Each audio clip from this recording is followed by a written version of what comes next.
Professor doctor Yunus সাহেবের নেতৃত্বাধীন অন্তর্বর্তীকালীন সরকারকে আমি সতর্ক করতে চাই।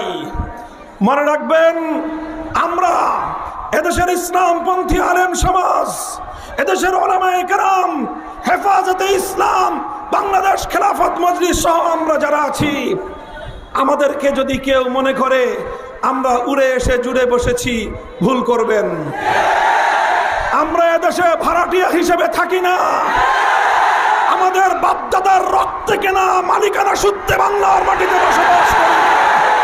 কেউ আমাদেরকে ফুৎকার দিয়ে উড়িয়ে দিতে চাইলে আমরা তাদেরকে জ্বালিয়ে ছারখার করে দেব।